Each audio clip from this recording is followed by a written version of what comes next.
What's up, everybody? Welcome to IGN Game Scoop. I'm your host, Damon Hatfield. Joining me this week is Justin Davis, Scoop. Sam Claiborne, Hey, everybody. and Tom Marks. Scoop. And we've got a great show for this week. We're going to talk a little bit about Shadows Die Twice, the teaser that is teasing something Bloodborne-ish or maybe Tenchu-ish. It's a little hard to tell.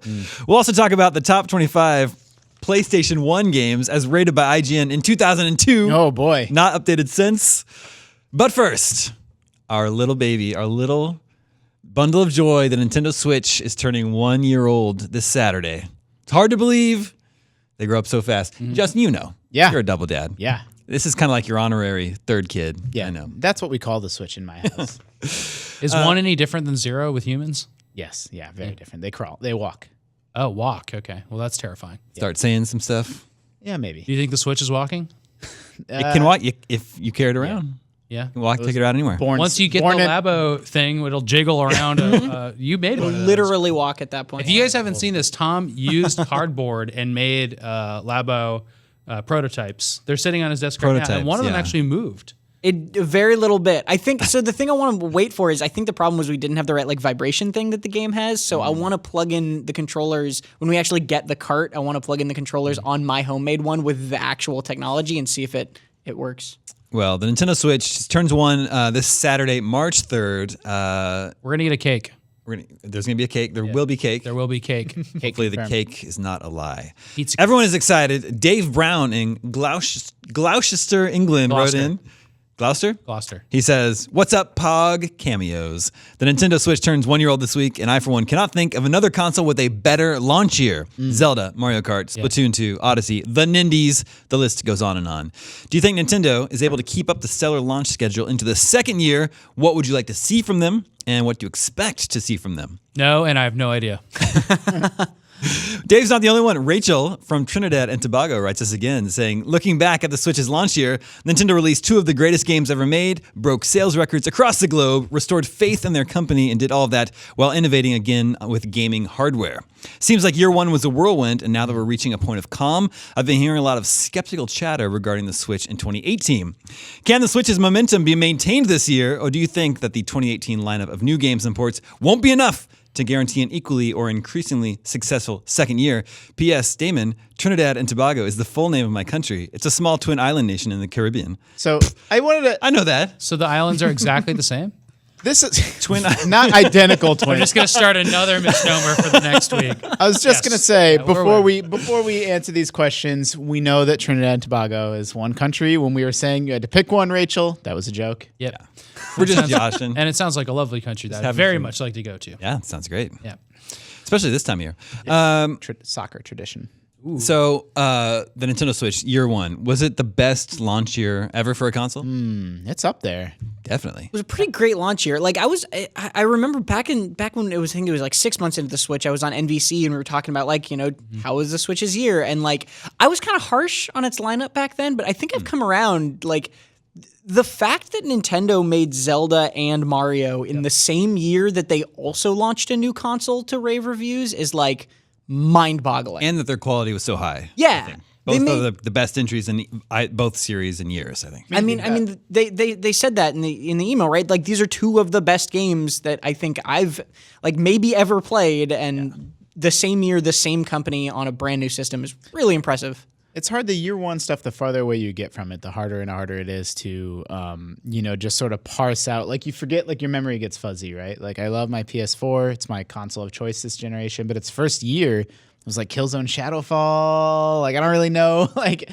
It usually takes consoles a little while to find their legs. And then you're able to forgive that slow early period as it finally gets to the point where, you kind of want it to be or need it to be. And when you go back to NES, people didn't play the NES in the first year. They played it at the end of the first year, and then that second year where it actually mattered, it did have Mario and Zelda. There's all the weird trivia of the Genesis didn't launch with Sonic. And I mean 86 to the end of 87. The Genesis went 2 years or more without Sonic. Yeah.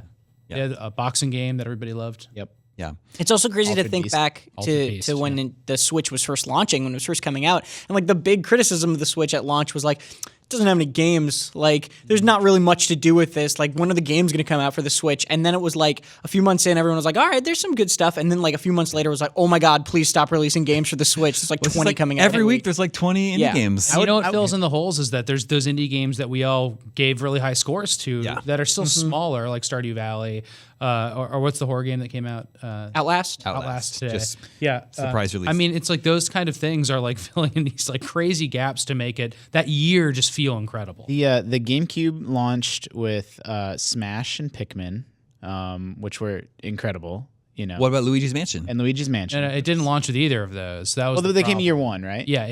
That's Sorry, exactly right. Yeah, I was gonna say. Pikmin And then wasn't and then Monkey Ball. So like for me, like the GameCube's up there is a very, very strong launch lineup. Star Wars Rogue Squadron 2. Yeah. so good. N64 was way thinner on content, but it had Mario Kart 64 and Super Mario 64. And like I don't know, I think Shadows of the Empire was like maybe year one. Yeah, year one. So that's also pretty Cruising strong. USA. Cruising USA. That mattered. It did back then.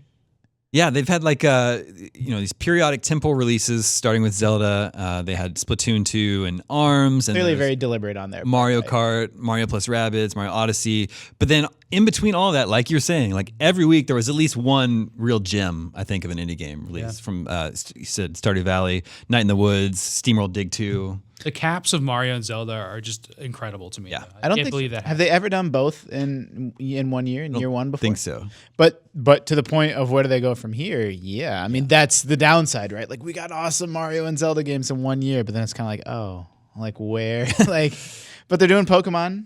Doing Well, Pokemon, doing Pokemon companies doing Metroid Prime Pokemon. 4. I don't know if that's supposed to be this year. but Oh goodness No way. gracious! Fire Emblem is still supposed to be happening this year, I mean, we'll although get we don't know Animal anything about it. Crossing, this strongly rumored. I actually don't know where those rumors come from. Are those based off any kind of reality, or are people just assuming? No, I mean, those are just the franchises that we haven't heard anything about yet. Yeah. We know Dark Souls is coming That's true. Forgot about that. this spring, I believe, right? Yeah. And That'll be what'll make it or break it. Is like now that third parties, it's hard to make games for the Switch, right? Because it's so underpowered compared to, it's hard for them to port just like Red Dead Redemption 2 to the Switch or whatever the case may be. But if more developers find a way to get their third party software on that platform, then that's when we'll really see like if Nintendo doesn't have to shoulder it all themselves. Yeah. Wolfenstein 2 is supposed to come this year for it. Wolf. Yeah, so that's it's like true. Bethesda's taking it really seriously. Really Yeah, they early are. on.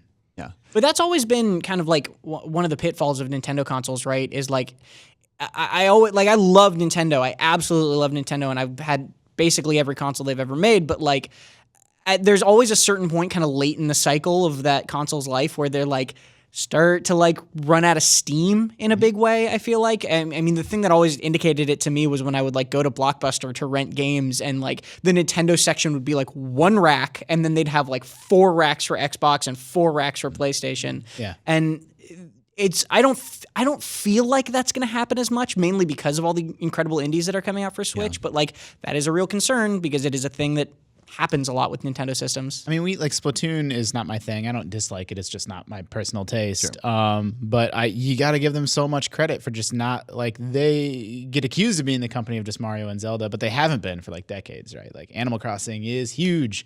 Pokemon is going to be gigantic on that platform. And, Splatoon, although it's not for me, has been, that really shored up their summer. Like that ended up being a really great seller. And so like we'll get a new Mario Kart eventually, like they have more franchises than anyone, I think. Like they'll just cycle through, like maybe we'll get another Mario or Zelda, probably Mario if I were to guess, before the end of the Switch's life cycle. I think it's cool that 1 year in, we all just had a conversation about the Switch and it was only about the games. And that we could have that conversation and how positive it was, because with the conversation when the Switch came out was all about the hardware and if people would care. It's crazy that And people so care. And Yeah. I don't have a bunch of things that I'm like, wow, a year in, I wish that Switch would be different. Yeah. Like it has a good battery and it feels fine. It's heavy. I want like certain things change, but I still play it all the time. And that's the thing to me, because the Switch before launch was such a big question mark, whether that like the hardware was going to be worth it or pan out or any of those questions. And like kind of it came out and the answer was just like, yep, it's good. Yeah. It's great. It works. Yeah. I like taking it on the go. It works on the TV. Sure. Like, and people I look moved on. forward to plane trips so much more now. Yeah, man, yeah. It's I like, what am actually I going to play? What am I going to play? know. And then I'll I just like- put on my ear. I'll like pick something and like save it for the plane. And I get all excited about getting on the plane. Game. Yeah.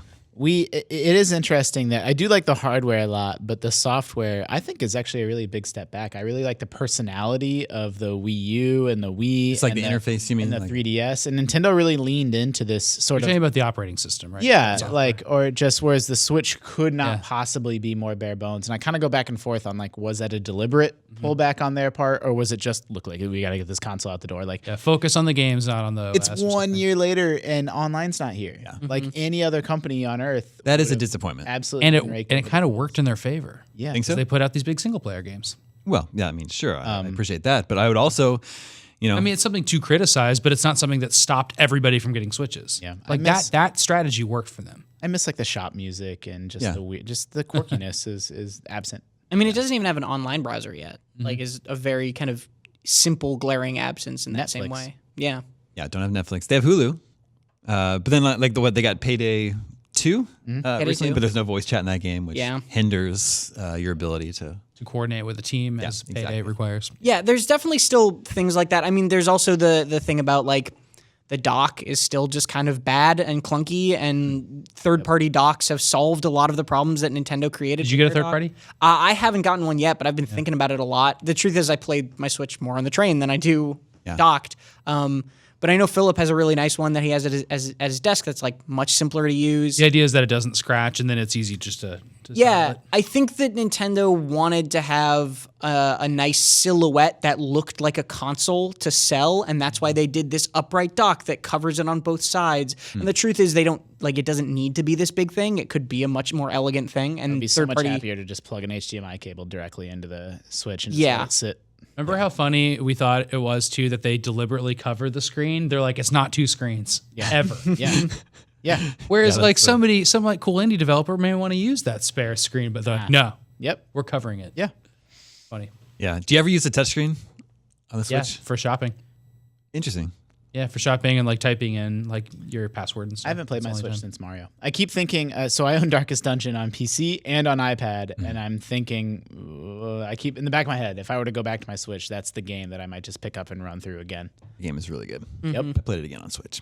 So my Switch is actually collecting dust right now, but I don't regret. I mean, was still very happy with it for many, many months. So I'm playing Owlboy and Stardew Valley and Mario Balloons. So those are the three things I've been oh playing. yeah, Mario Balloons is out. It's all like all those things like I've been kind of juggling and playing. And it's like it's incredible to say that, and like those aren't all huge releases that are out this week, but it's keeping me from playing the things that are out this week. kind of forgot about Mario Balloons. What's out this week? Well, Outlast is out this week. Yeah, but you're probably not going to play that though. No. I'm very impressed with the Switch's first year. I'm very excited for year 2. I hope they can maintain that momentum. I know that we're still waiting on some big announcements, but every week there will be another 20 or so smaller games released, and there's, like I said, there's usually at least one gem in there. You keep hearing these news stories about like Super Meat Boy sold as many on the Switch as it did on Xbox in exactly. a year, and like every indie developer, and at some point that's going to end, right? Like there's going to be so many indie games on the platform, or people are going to tire of it. But for now, if you're an indie man, like get your game on Switch, like you can cash in while they're ride the wave. And like, I know we need to close this conversation, but like if they have an amazing virtual console setup where we can get so many games, which they say they're not. I'm already telling you guys, they said they're not doing that. Yeah. They're going to do a subscription service, but that's another thing that could make year 2 really exciting should the plans change, which they say they won't. You don't think they'll do the virtual console? Just do the same thing. Like that was to me, it was so valuable to have these obscure like TurboGrafx 16 games and Sega Master System games available legally and simply, Bomberman 96 was my right. most played Wii game, probably. Which one is 96? That was the TurboGrafx one. 94. 94? Yeah. Oh, excuse me. Right. But it's 5-player. That's all. That's the main thing I remember about it. 92? It's not 96. No, both I know of you're those talking about that. actually It's really cool multiplayer. both of those years would be pretty late for the TurboGrafx 16. Yeah. I always get confused. Donkey Kong 94. Yeah. Maybe I that's think what I it's was thinking. Bomberman 92. I think you're right. It sounds knows? a little bit more. There's no way to know. Nobody knows. Now, how could anyone know?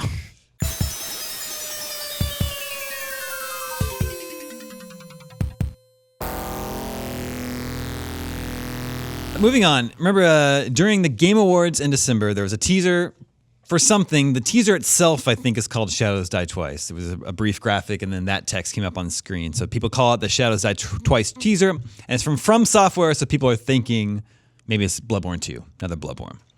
But some other people have their own theory about what it could be, and it actually sounds a little bit more interesting to me. This is Mark Anchetta. He says, I've been watching your stream for a couple of years now. Very entertaining, I must say.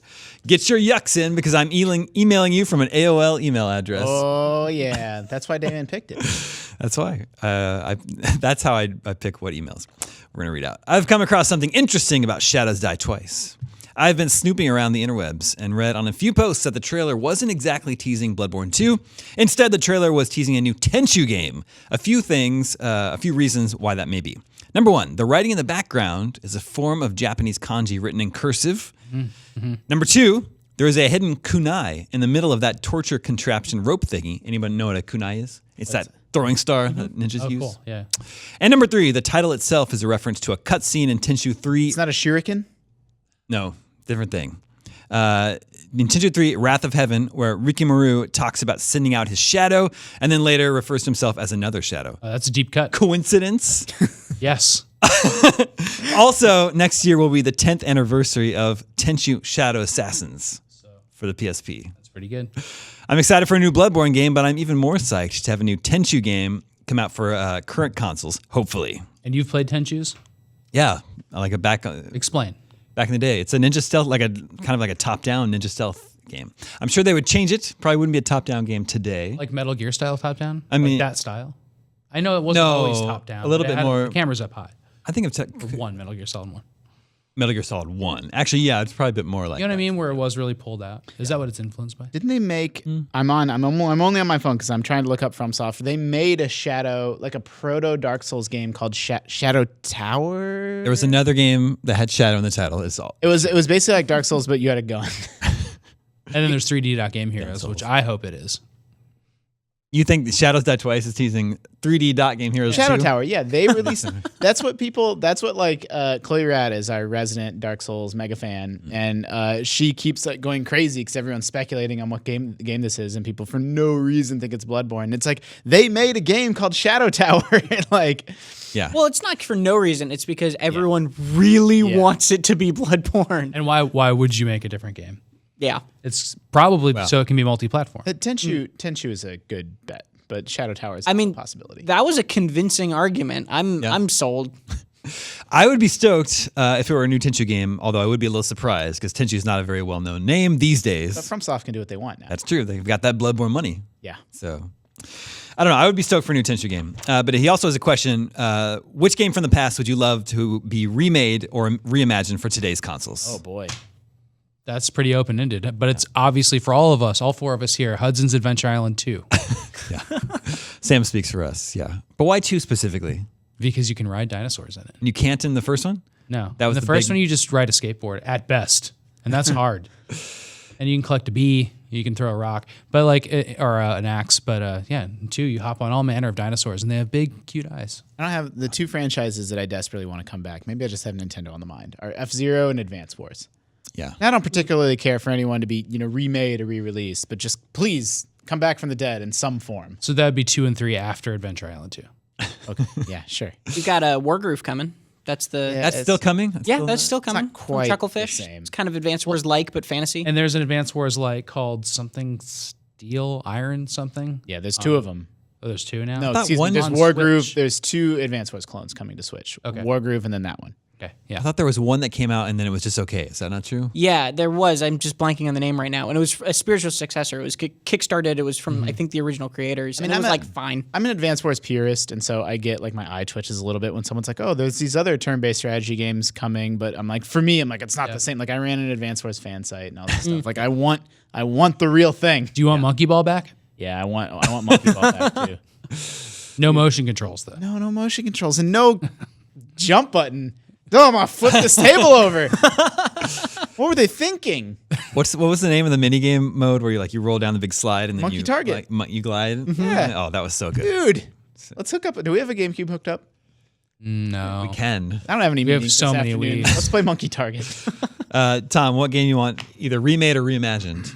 I've got a really great bad one. I want the Goof Troop game from Super Nintendo. Where they're on the island, the co-op one. Full disclosure, I almost picked that as this week's 20 questions game. I Oh almost man, did. dang. Yeah, Yeah. I want that game modern. Like I think that I never played that game. it's great. Yeah, It Shinji is Mikami great. made it. Huh? Shinji Mikami made Yeah, it. yeah, just like out of nowhere. The creator of Resident Evil. Yeah, it's very strange, but it's a great game. It's so it's not like DuckTales or Rescue Rangers. It's more. It's like top down. It's top down. It's like very puzzly. There's very. Wait, for Super Nintendo? I think so. Yeah. Yeah.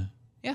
Maybe I'm misremembering that, but I believe it was No, a I think Super it was. Nintendo game. No, there is a Goof Troop on Super Nintendo, but I don't picture it as a top-down game. But I It's didn't kind of play like it it all. I was was like surprised too. it was that top down where it's like a little bit tilted. It's not like straight top down.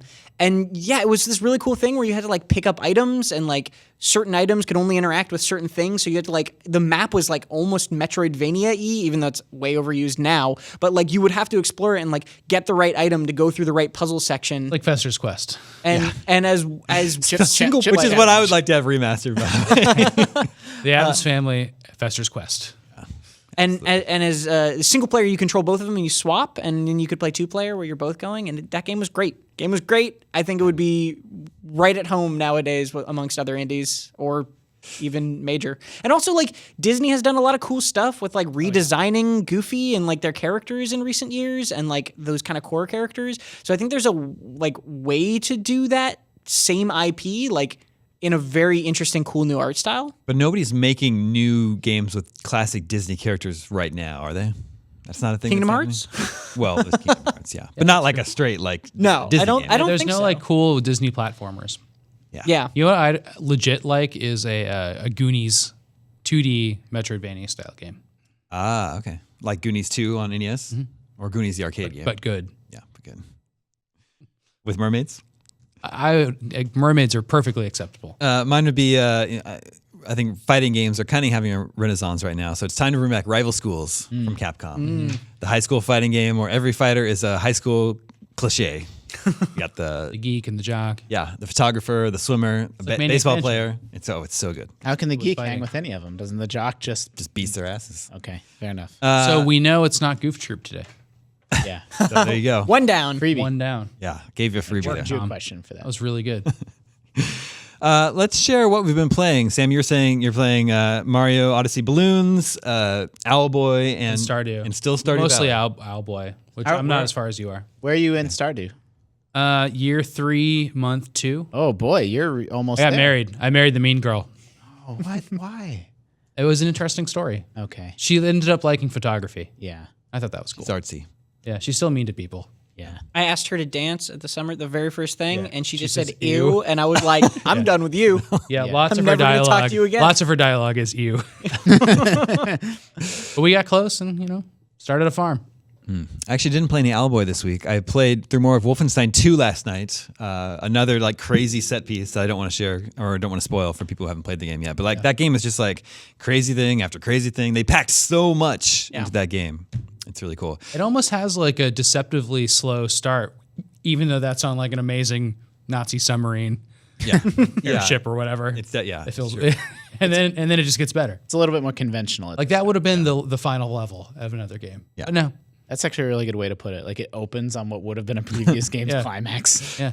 But then I also started playing Into the Breach this week, which Tom was Yeah. saying he's been playing, and that game is really fun. It's Yeah. really cool. That's like the new one from the FTL guys, which the developer's name is Subset Games. Subset Games. 2 dudes, and then Wow. they freelance some stuff out, but it's mainly made by 2 guys. And yeah, it's a blast. I've played probably like 30 hours now of it, and really not since it came out yesterday, but Can you play as the bugs?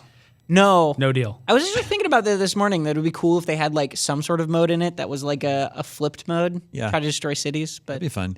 Yeah, so it's got pixel art style, kind of like FTL, and it's roguelite, but it's turn-based strategy. So it's a roguelite turn-based strategy game where you are like giant mech, kind of like Pacific Rim. You're like defending the city from attacking kaiju.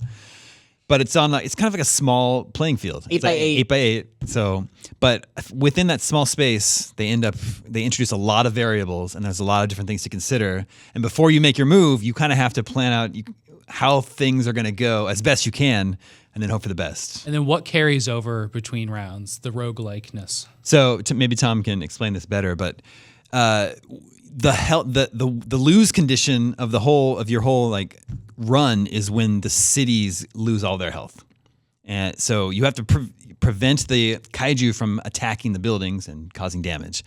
If they deteriorate the city's health completely, then your remaining soldiers will go back in time, start over again, but retain their upgrades.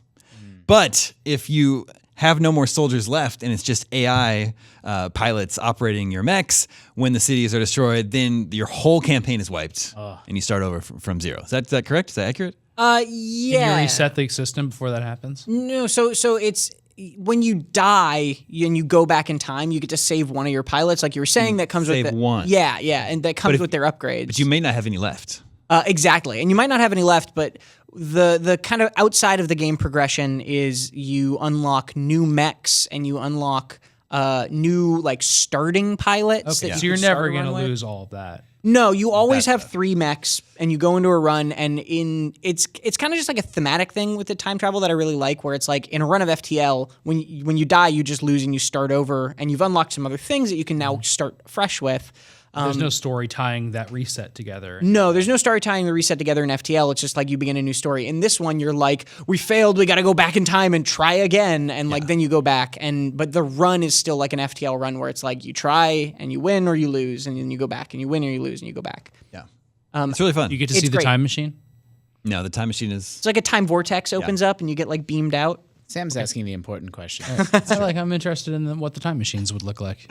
It's like they made one of my favorite ways to put it is like they made XCOM into popcorn. Like yeah, it's really bite-sized XCOM missions in the FTL kind of structure. PC only right now, right? It is PC only. Put it on Switch. Put it all on game Switch. on the Switch. So they have Those said a quiet couple, weeks in the fall, we're probably going to get that on Switch. they have said a couple things about other systems. They're bringing it to Mac and Linux for sure next. They said maybe mobile, and they said they don't have any plans for any other consoles right now because since it is a 2-person team, it takes them a really long time to do anything. So if they're trying to port the game, then they're not making new features or they're not fixing bugs, right? FTL is 5 or 6 years old. Yeah. Did they've been working on this the whole time, or I guess they ported that up and updated it and stuff. They did the advanced edition of FTL. They did the mobile port of FTL, but I think they've been working on this for at least 2 years. Is my vibe. Great. Because I know that Chris Avalon is the writer of the game. You know, Chris Avalon of every RPG ever. He works fame. on every PC game now. Yeah, and he said that he actually did most of the writing for this game before he even started or before they were even working on Divinity 2. And Divinity 2 has been out, out of early access for a number of months and out in early access for a year before that. So Do you have his contact information Chris Avalon? Yeah. Should we hit him up and... about the Adventure Island idea? I'll get in touch. We have a killer idea for Adventure Island 2.5. It's cool. At the beginning of a match, your mechs are dropped down, and then the people in the buildings, little word bubbles, would be like, "Oh, the kaiju are gonna get it now." Really? They cute little things like that. Yeah. It's pretty good. And then matches are only like 5 minutes long. Yeah, 5 turns. Mandatory. Basically every mission is a max of 5 turns. You have to survive for 5 turns. And It's then... a Justin game. 100%. It's Yeah. great. I love turn-based strategy games, and it's cool to see the roguelike mechanics applied to that. But Justin, you've been playing a board game. Yeah, this is Board Game Scoop. Yeah. Taking over. The logo flashes on the screen. Board Game Scoop. Yeah. No, I've been playing Gloomhaven. That was my birthday present to myself. It was my birthday a couple weeks ago. It's the number one great board name. game on Board Game Geek. Number one board game of all time. It doesn't happen very often. Of I all think. time? Yeah. Like it replaced Better- like Catan or something? Yeah. I mean, it'll fade. It's because it's new. It's 'cause Better it's than hype. Mousetrap. Yeah. Better So than Mousetrap? I think it'll Justin, eventually have you fall played off Mousetrap? from number one. No one's ever actually played Mousetrap. When you're a kid, you get it half set up, then you get bored and go outside and Yeah. play. Have you played Fireball Island? Yeah, oh yeah. I don't know. I had an Indiana Jones and the Temple of Doom board game. It was pretty cool. Can you find that so when you go back I to don't Kansas? know. I'll look for it. Gloomhaven, the box is it's 22 pounds. It's gigantic. 22? Yeah, it's Like, like- not an exaggeration, 22? Yeah, it's 22 pounds. Is this and- what you guys have been tweeting at each other about? no, No. that's Rising Sun. Yeah, that's different. That's only 15 pounds. Yeah, and it's Board Scoop. It's like $140. Dude, it's awesome. So at its core, so there's like a lot of board games, very complex. There's a lot of interlocking systems, but at its most basic level, It's you have miniatures going on a dungeon dive and fighting enemies, and then you have cards in your hand that you play to determine what your miniatures do. So I'm going to play this card and this card, and he's going to move 3 spaces and whack that dude with a sword. And obviously, there's a lot of complexity and combos and stuff, but that's the basic element. But what really gets me and a lot of other board game fans excited is that it's a legacy game. It's a campaign game. So you make changes to your game world, like on your game map. It came with a sticker sheet where like you complete a dungeon. It's like, do you want to go here, here? And first of all, you X off that dungeon on your actual game map with marker. And then when you unlock a new dungeon or unlock a new play space, you put that sticker on your board, and you can path off in one direction where someone else that plays the game will go do a completely different set of missions. Wait, you ruin your game board? Yeah. And you can level up, like Spend $140 on it. when you level up your character, you can upgrade your cards, and you put stickers on the cards that something that did 3 attack does 4 attack. You ruin now. your cards too? Yeah, it's Not awesome. ruining them. It's So, but you're upgrading your characters? Yeah, you upgrade your characters, and Well, you what about the next time you want to use the map? no, like it's a persistent game world. So you can start a new campaign with new characters, but they'll be in that game world that's been affected and changed based off what the So previous it characters. just gets layers and layers over Yeah. it? And you each character has a personal goal that's like drawn at random. It might be like, my goal is to kill 40 bears. I hate bears. I'm going to kill them. Or just stuff like that, like amass 300 gold. And when you complete that personal goal, your character is retired. You can't play with that character anymore. But each personal goal unlocks a new character class. And so it'll be like, okay, this character is retired. And then like Sounds crazy. but okay, Who are you playing with? I do it by myself. I You can set it all roll up. for yourself? I set it all up on the kitchen table and just like mutter to myself and just lord over this Don't cardboard. you have a cat that just hops in the middle of it? I every do once it in a after while? my family goes to bed. Even the cat? The cat knows not to mess with the board games. That's good. So the My last cat doesn't know that. That is not a rule I can even set. last thing I want to say, the coolest thing is when you go back to town or when you go on missions, you draw a city card or a road card, and it's just a random flavor event. Like you meet a man on the side of the road. What do you know? Do you want to help him or rob him? Like stuff like that. And when you retire a character, you add new cards to the city deck, and the road deck. And so you can draw like a character that you played as that retired can come back into the story as an NPC. Like now they're just in town, retired, and like you can have little interactions with them as your new party, as this person that you used to play as, because when you retire, it's like, maybe they donate something to the church or whatever, then that adds a new random event to the deck of cards. Plus, anytime you can pick up both cards and have them talk to each other. Yeah, that's You're in control. Ask me again in a year, and then I'm just gone completely insane. Gloomhaven. Woo, boy. Put it on Switch. Can you play it with other people? Yeah, it's meant to be, it's, a solo co-op game. So you can play by yourself, or, it supports up to 4 players. Can you do both? Like, can you start alone and then next time you play, like, have someone join in with you? Yeah, like a lot of people are confused about like, oh, you're crossing off missions and doing stuff like that. Like you can jump in or out of the game at any time with any number of people. The only thing that is permanent is the state of the game world is affected by what you do. You unlock achievements, and then you put stickers on your board for the different achievements you've earned. And like based off your choices, the city can be under military rule or like democratic rule. And Have that you been changes cheating the at game all? State. Yeah, I cheat. This does sound like a board game that wishes it was a video game, Yeah. kind of weirdly. Oh, that's interesting. Could be a CRPG. The city prosperity goes up as you do things, and then that unlocks more items for you to buy from the item shop. You put more items in the item deck. Wow. I'm with Sounds you. intense. I love that kind of stuff. It sounds like a video game I would play.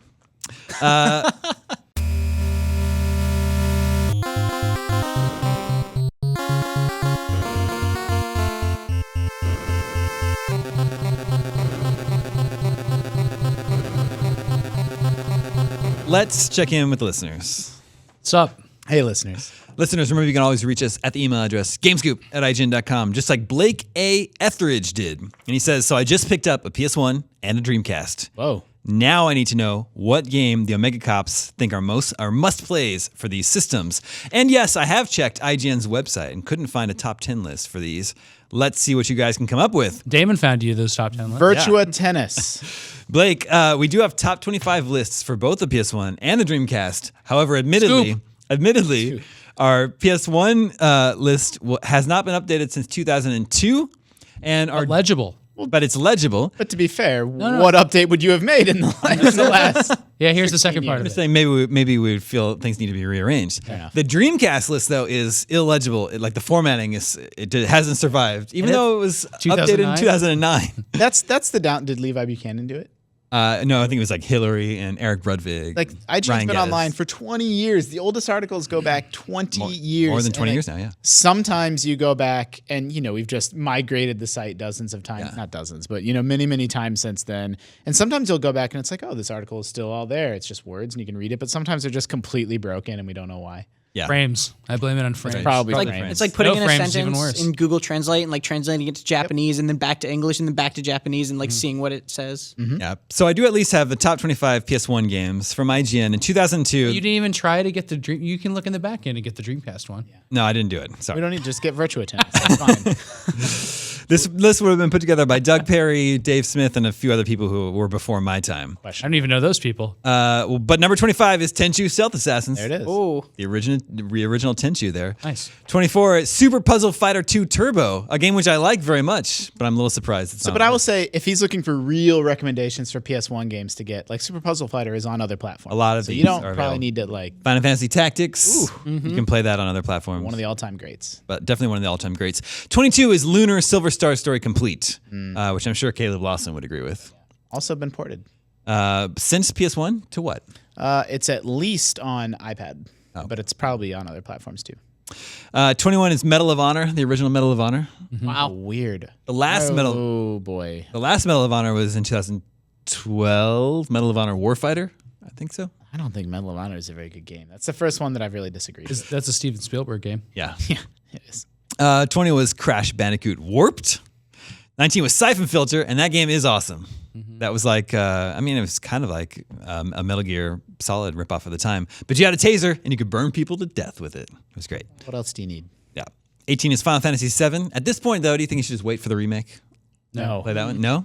Because it's I hear the remake might be so overwrought that like if you actually want a nice vintage game, and I've been asking about this just because I've never played Final Fantasy VII, but if you want the actual good Final Fantasy VII experience, you still shouldn't play it on PlayStation 1. Yeah, it's not a You can play like one of the nice versions that's on PS4. it's not a remake, or maybe it is a remake in the true sense of like it's got real-time combat. Like it's a completely different Yeah, game. Like I guess that's true. completely different retelling of that same sort of rough if you scenario. if you're playing Final Fantasy VII on PC, then make sure you install mods to get the original soundtrack and stuff like that. Because It doesn't it's have the all- original it's- soundtrack? It's like little things are different, like little sound effects are different, little songs are different here and there. It's very strange. The end fight music is like a little bit wrong, and if you played original Final Fantasy VII and then you play that, it's just like feels awful they George Lucased it.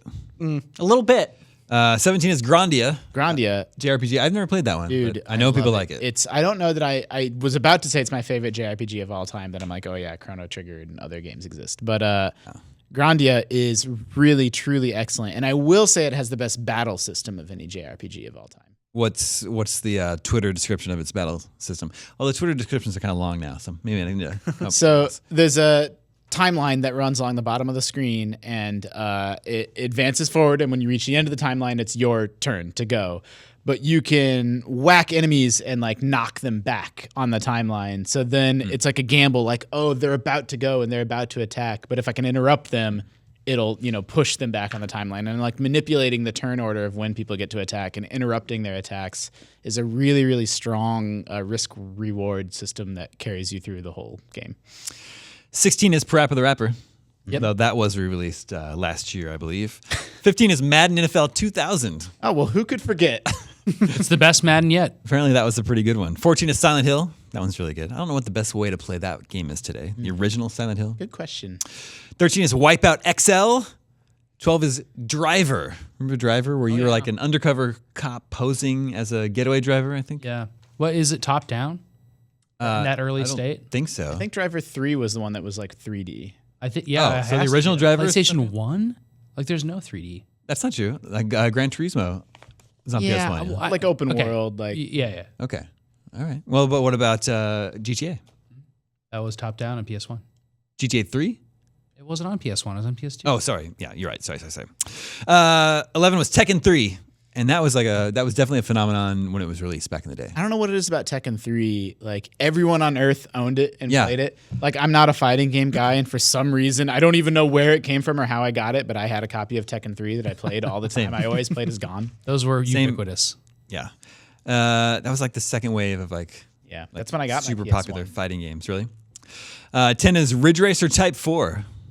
You don't think that was a 3D racing game? No, it was. It's just they're all in tracks. Driver's Open That World tracks. is what Sam's getting at. I get you. 9 is Street Fighter Alpha 3. 8 is Ape Escape, and Ape Escape is really fun. Escape's dope. That's what introduced the DualShock controller. That's another one that would be good to bring back, like modern remake. Bring back Ape Escape. What do you do in Ape Escape? Catch apes. They've escaped. But you need How'd to they use, get out? you need to use fun gadgets Yeah. Okay. that show off the dual analog sticks of Is the it like DualShock Lemmings? controller. No, it's it's 3D. It's like it's 3D, Like Lemmings almost 3D? Mario-esque. There's apes getting up to hijinks in the 3D levels, and then you run around and you go whack and catch them with nets and shit. And then later on, you get But other you might- gadgets to like. Where do the apes live? Well, it's different. They've escaped to different areas and even Like, different are they time from a periods. laboratory or a zoo? Yeah, they've or? escaped a laboratory. Laboratory. That made them kind of Put them smart. back in the laboratory. maybe we should They've all let 'em got go. like little. They made 'em siren hats smart? on. Yeah. Yeah. They are wearing. There's siren no way you should be catching those escaped apes. Let them be free. Number 7 is Final Fantasy VIII. It's a little. I probably wouldn't put that above Final Fantasy VII myself. Yeah. Number 6 is Vagrant Story, which I didn't play the original, but there was a Vagrant Story on DS. Is that true? Vagrant Story is a cult classic. It's one I never got around to, but people that play it insist, that it deserves to be placed at the top of anyone's top list. Zach Ryan loves that game. Yeah. Number 5 is Resident Evil 2, which they are remaking. Capcom is remaking that one, just like they did with Resident Evil 1. Number 4 is Tony Hawk 1. Yeah, you'd put 2. Yeah, 2 or 3. But they were already nostalgic for 1 then. I think that's cool. Yeah. That's Why 1 over 2 or 3? Let's get him on the phone. 3 I played on the next generation. Maybe one. maybe- Maybe 1 is better than 2. I don't think so. I don't I remember. think two. I think 2 is the one you remember. Like I think if you go Oh, back we played 1. No. I think if you go back and play Tony Hawk 1, you'll be like, oh, this was okay, and then you go play Tony Hawk 2, and you're like, oh, this is when the game I'm everybody remembering. played. I don't remember if Yeah. it's 2 or 3 that introduced, the manual and just some of the abilities that just let combos go on forever, and really Yeah. highly skilled players really separate themselves. Well, then in a twist, 2 must be the next one on the list. Nope. The next one is Gran Turismo 2. Above the original Gran Turismo. Then number 2 is Castlevania Symphony of the Night. Nice. Which, I bet I can guess what number 1 is. Another All-time Konami game. greats. in all seriousness, something you definitely should play. And then number 1 is, of course, Metal Gear Solid. But I would recommend, if you just got this system, that you should play Castlevania before any of those other games, including Metal Gear. I probably would too. Castlevania Symphony I of don't the Night think Metal Gear is easy to get into. is my second favorite game of all time. After Metroid. Yep, It's a Metroidvania. it is. It's the Metroidvania. But I was able to hop in and play Symphony of the Night after never experiencing it in the PlayStation 1 era, just fine. But when I tried to play Metal Gear, I was like, this game's really hard to play and weird. Yeah. And also, Symphony of the Night did play is, very fairly remembered for its, atmosphere and soundtrack and for making Metroidvania a thing.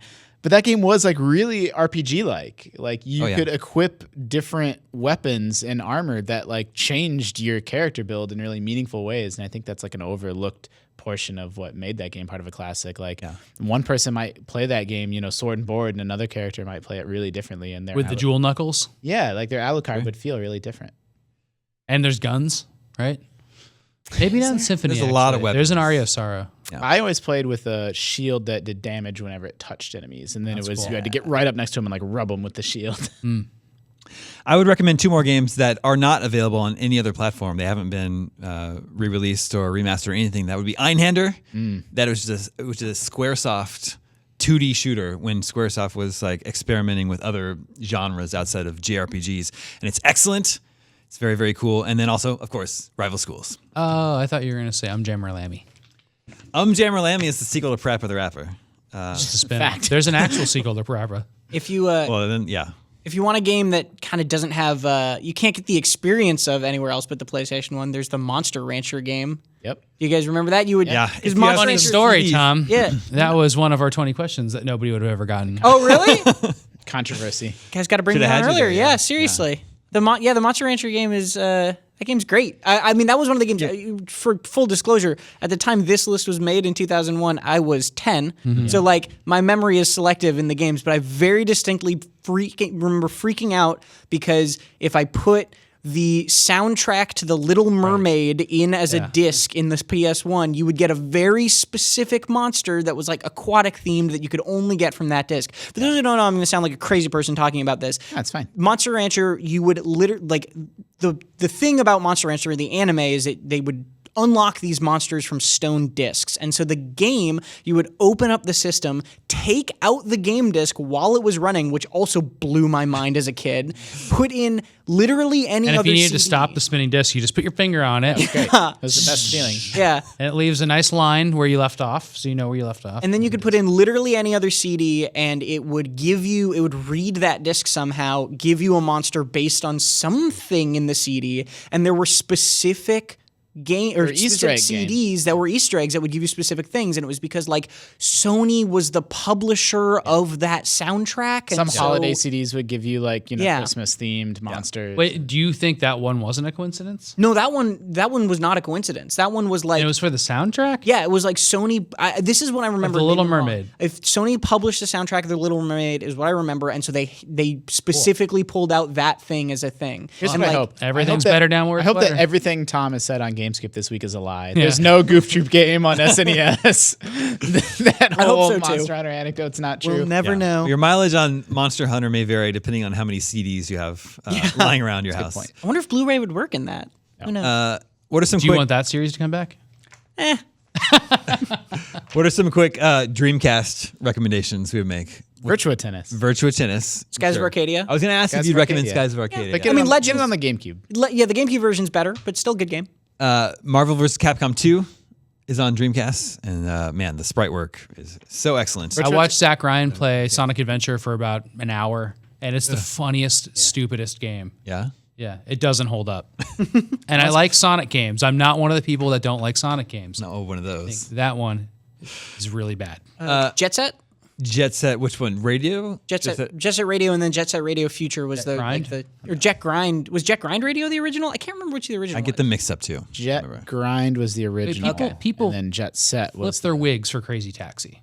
Oh, yeah. Crazy Taxi is a great call, too. Yeah, but I Yeah, keep going those back two. to like I played Crazy Taxi on the GameCube and I played Jet Set on the Xbox. So it's like the Dreamcast is a little bit of a console out of time in that way. Yeah. They also have Project Justice, which is the sequel to Rival Schools. What about Power Stone?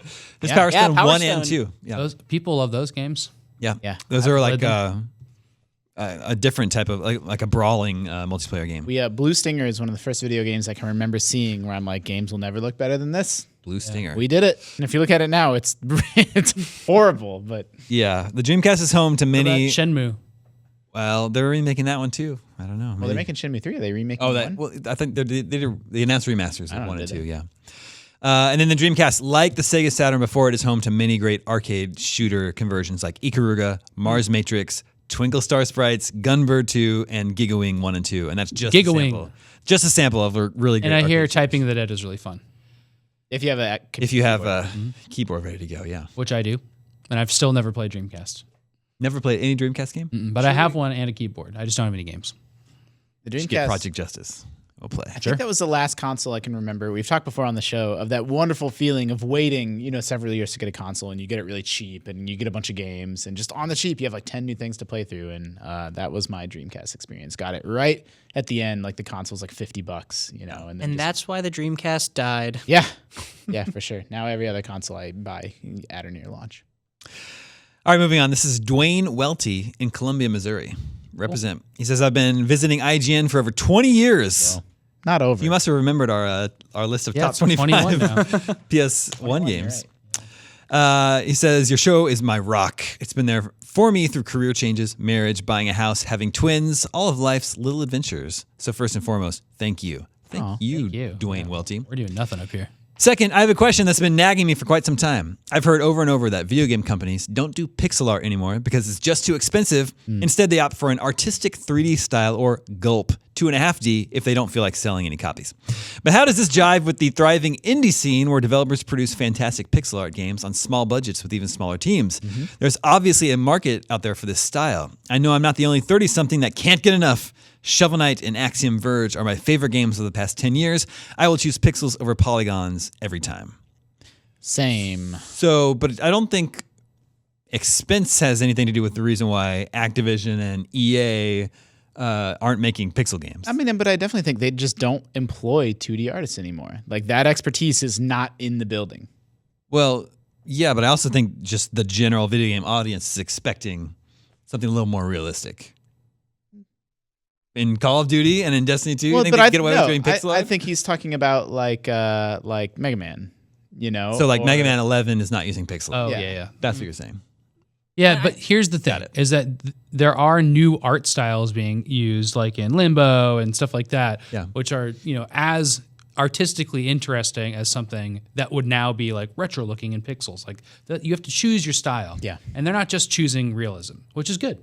We get all kinds of aesthetics right now. We get Cuphead is an aesthetic that I think is much more cool and interesting than pixel art now. I think that's like I vastly preferred that if I had to say like what's the coolest looking game that came out last year to something like Owlboy. Well, but there's also no shortage. It looks amazing of great pixel art available right now with Owlboy and Celeste and Into the Breach. I mean, like the list just goes on and on, right? So but only we're not from indies. Hurting from that, but yeah, it is and by and large from. Well, I just think it's interesting to hear this because I agree that like I would always want a pixel art game over something that's sort of blocky and looks kind of half baked in terms of its 3D. What's an example? What was like the fake Nintendo Mega 64 Man? games? Well, Mighty Number 9? Yeah. That's the exact example I was going to give. Mighty Number 9 is a game where I think they went 3D and then couldn't quite pull it off, and it just ended up looking. Games that look like that get dated much quicker than a pixel art game. A pixel art game will look good. Celeste is going to look good. It's not going to get dated 10 years from now. That's true. But the interesting thing is one of the things that came up in both our Iconoclast review and our Celeste review was there were a lot of commenters who said pretty much the opposite, who were like, pixel art. This is a pixel art game. Pixel art is lazy. Pixel art is cheap. No game that has pixel art should be considered for getting a 10. All that stuff. So it's interesting to hear somebody say, I love pixel art. I would rather more things be pixel art when there's actually a lot of people who say the opposite too. So I think it is really a preference thing too. And there might just be companies that don't want to do that. Like you said, Ubisoft is not a company that's known for pixel art games, so maybe they just don't want to mess with that. It's interesting to see sort of the arc that this has taken, where pixel art was gone, forever. Like it was completely absent, and then indies brought it back. But now it's sort of like run its course again. Like people look at the style of a game like Celeste, and it's a little bit more. It's not enough anymore, right? Like that game's very pretty, and I like its pixel art style, but it does feel not nearly as special as it would have even 4 or 5 years ago. Like there's a glut of samey looking pixel art, vaguely 16-bit ish. That is really popular. 2D indie game. It's getting very hard to differentiate yourself. Yeah, there was a console lack of those games, but the DS was technically all pixel art. It had Yoshi Touch and Go, it looked exactly like Super Nintendo, and the GBA was also. And so there's always been people making sprite-based games, all the Kirby games. That's what WayForward does, games. Right? Yeah, WayForward, all of their games. It's just like consoles that it got rarer and rarer, and now it's back in force for sure. I think that would be really interesting is to see people not just use square pixels to make games, but try to use them in the ways that were actually limited by the systems that they were on. Because now you get games like Shovel Knight or Owlboy, which are like absolutely beautiful, gorgeous games. But like, there's no way you could put that on a Super Nintendo because you can't put that many colors on screen. That's really fascinating. I love reading discussions about that and reading about like Gamasutra or GDC talks about that, where we call these games 16-bit, knowing full well that's a shorthand for like an art style and an era, right? Knowing that on an actual 16-bit console, like there's the pixel density is way too high. They're displaying way too many colors for that to have actually been pulled. A character is on screen, so it is kind of like a have your cake or eat it too way. And, someone like me that grew up on those games can re-experience them, but without those limitations. But in some ways it's not like, to your point, like maybe it is a little bit unpure to like what was actually true. Well, it's an aesthetic now. It's a way to display stuff that's just like cell shading or just like black and white. It's just something you choose to make your games with. Actually, really like I think maybe the next wave. I mean, what do I know? But I wouldn't be surprised if the next wave was more like mixed medium, where pixel art mixed with other. Like I always go back Paper to Mario. Like Paper Mario, or it's a weird example, but Zelda Four Swords was, a top-down 16-bit looking Zelda game. But when you would kill an enemy, they would disappear in a puff of like modern looking like purple smoke. Like it looked like the smoke from like Wind Waker, and like seeing more contemporary and juxtaposition of like. And of course, Mario Odyssey did all that. Mario Odyssey is a really much better example of that than I just gave. But And Nintendo I think loves playing with that. we're going to see more playful mixtures of old and new. There's a couple indie examples of that too. Duelist, which is now actually it's a card game that made by Counterplay Games that also now got picked up and is being published by I think it's Bandai. Bandai Namco. Maybe I'm wrong about that, and I apologize if I am. Anyway, that has pixel art sprites. All the characters are pixel art, but it's these kind of beautifully hand-painted backgrounds. The other one is Full Metal Furies, which is the new game from the Rogue Legacy developers. All the sprites. I didn't know that. Yeah. Man, I love Rogue Legacy. Yeah, Rogue Legacy is great. Full Metal Furies is a real fun game, too. It's kind of a brawler, Castle Crasher style game. All the sprites, all the interactable things in that game are pixel art, and it's on hand-drawn backgrounds. So I think you're right that that's starting to come into fashion more as people start to figure out how to do it well. Because it is a thing where if you do it badly, it can look really bad. Sam's exactly right. I don't know how I overlooked Mario Odyssey. Like that's a perfect example of a big AAA game getting playful with, trading on its roots while also presenting something new and fresh.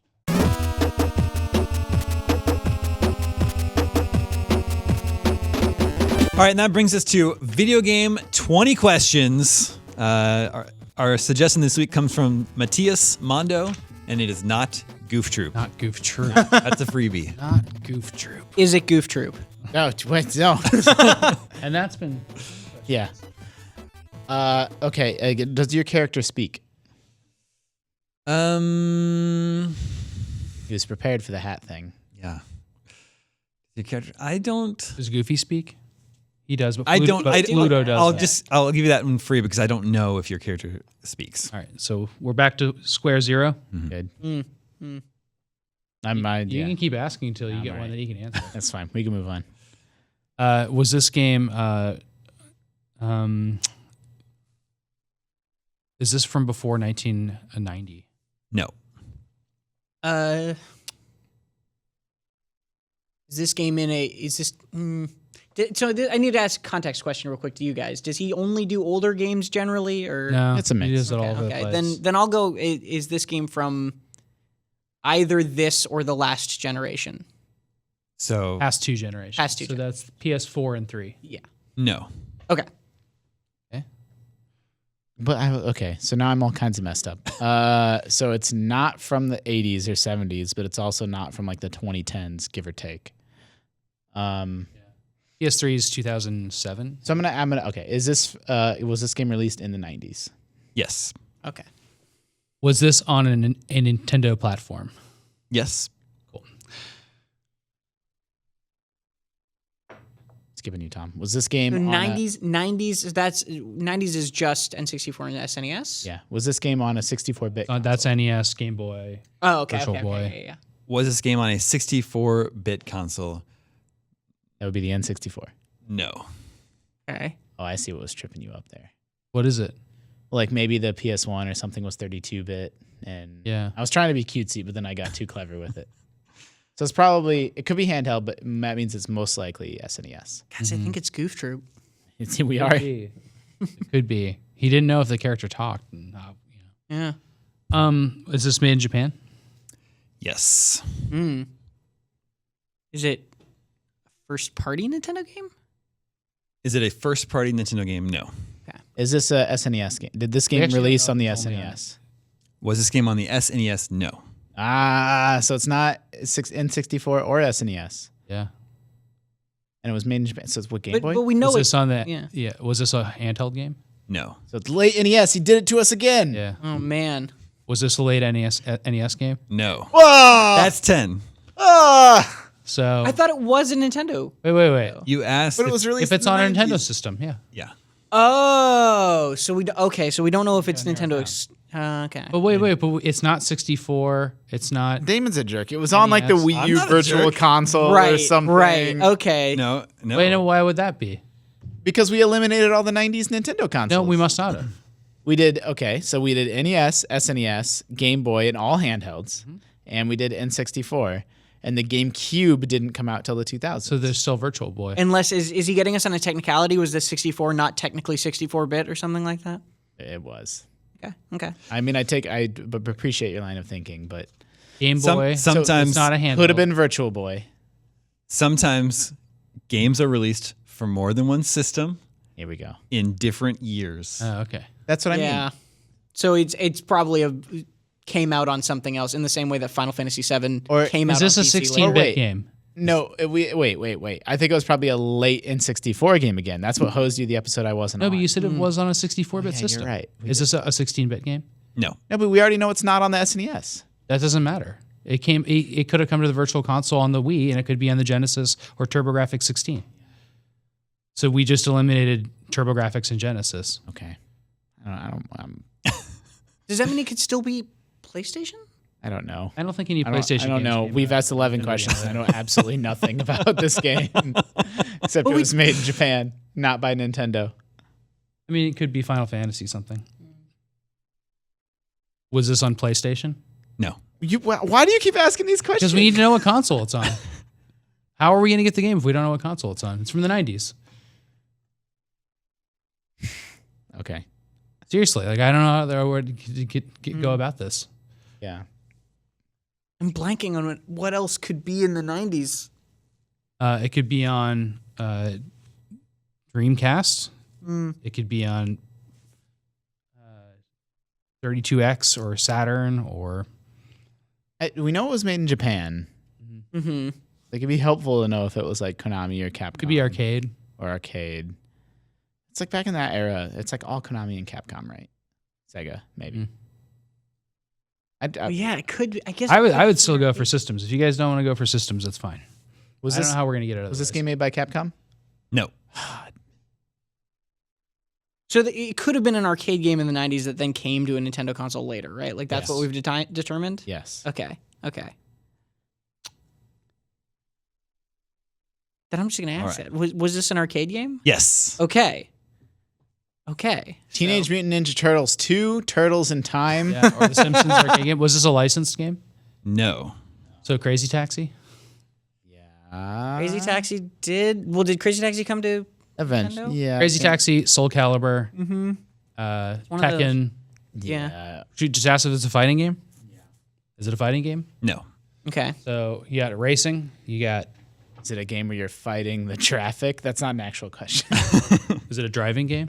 Yes. Oh, boy. Arcade driving game that Three came out, questions that left. came out later on a. Cruising USA. Nintendo No, but it's system. not N64. Yeah. San Francisco Rush? Or one of the Rush games? It sounds like Crazy Taxi. But that was made in America. Crazy Taxi was made in Japan. It does sound like Crazy Taxi. Mm-hmm. Was this made by Sega? Yes. Okay. We get this. We don't deserve it. Yeah, it's true. Good question. Look, Does this game have licensed music in it? Yes. okay. Is it Crazy Taxi? Yes. Hey! It is Crazy Taxi. Hit arcades in 1999. And we mentioned it earlier. Yep. Yeah. We would have never got there if it wasn't already a goof on the show. Hit arcades in 99, Dreamcast in 2000, and then came to GameCube and PS2. Oh man. Well, after that. I think doing that threw me whole off. roundabout system thing really helped because you had to know it was an arcade that came out on a Nintendo system later. Yeah. That's super specific. Yeah, we did it. To Soul Calibur and Crazy Taxi. It could have only been those two. It was all planned. That was the plan from the beginning. I'm glad you guys got there. It was going to be terrible if you didn't get there when we talked about Crazy Taxi Yeah. on the show. Yeah, but it helped that we eliminated Goof Troop. Yeah. I mean, once Goof Troop's out of the way. Yeah. Yeah, for sure. I was so worried when it's like two questions and we're like 95% sure it's Crazy Taxi that you were going to be like, nope. It's. I was trying to think like what other racing games was Sega making, like some sort of Sega off-road. It's Taxi of the what's Dead. it called? Outrun. Outrun, yeah. I don't know if there's probably an No, Outrun what's the- 2000. No, Namco does the Hang On. Is that what it's called? Super Hang On, yeah. That's Sega. That is Sega. Oh boy. It could have been Super Hang On. What was the like Space Harrier? Also Sega. And those are all 80s We were games. just checking that so out. it's good we did the 90 thing. Yeah. Because we wouldn't have we could get those. You guys got there. Well played. What's Ridge Racer? That's what I was thinking of. That's Namco. Namco. Okay. Yeah. And was that on Dreamcast? No, that started on PlayStation 1. Oh man. All right. Yeah. Nailed it. Well, thank you for the suggestion, Matthias Mondo. If, Yeah, that's a good one. You guys have other suggestions, make sure to either email them to me at gamescoop@ign.com. That is all of the scoops we have for you this week. Thank you, Justin. Thank you, Sam. Thank you, Tom. Everybody play some real fun games this weekend. My name is Damon. This is IGN Gamescoop, and we're out.